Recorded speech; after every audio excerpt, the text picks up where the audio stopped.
বাংলার মেলা আর উৎসবের কথা উঠলে যে মিষ্টিটির ছবি চোখের সামনে ভেসে ওঠে তা হলো কদমা। ধবধবে সাদা, ভেতরে ফাঁপা এবং কামড় দিলে মুড়মুড়ে শব্দে ভেঙে যাওয়া এই মিষ্টান্নটি কেবল একটি খাবার নয়, বরং এটি বাঙালির লোকজ ঐতিহ্যের এক অবিচ্ছেদ্য অংশ। কদমার সঠিক জন্মসাল জানা না গেলেও এটি কয়েকশো বছরের পুরনো একটি মিষ্টান্ন। ধারণা করা হয় কদমা ফুলের আকৃতির সাথে মিল থাকায় এর নাম হয়েছে কদমা। প্রাচীনকালে যখন দামি ছানার মিষ্টি সাধারণ মানুষের নাগালে ছিল না, তখন চিনি বা গুড় দিয়ে তৈরি এই শুকনো মিষ্টিগুলোই ছিল উৎসবের প্রধান অনুষঙ্গ। বিশেষ করে বৈশাখী মেলা, রথযাত্রা এবং গ্রামীণ হাটে কদমার ব্যাপক প্রচলন শুরু হয়। বাঙালি হিন্দু ধর্মাবলম্বীদের পূজায়, বিশেষ করে লক্ষ্মী পূজা এবং সরস্বতী পূজায় কদমা একটি আবশ্যকীয় উপাদান।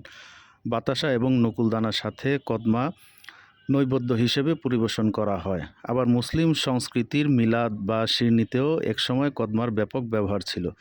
আধুনিক পেস্ট্রি ও চকলেটের ভিড়ে কদমা কিছুটা জৌলুস হারালেও গ্রাম বাংলার মেলায় এটি এখনও অপ্রতিদ্বন্দ্বী। এটি কেবল খাওয়ার তৃপ্তি নয়, বরং আমাদের শৈশবের এক স্মৃতি।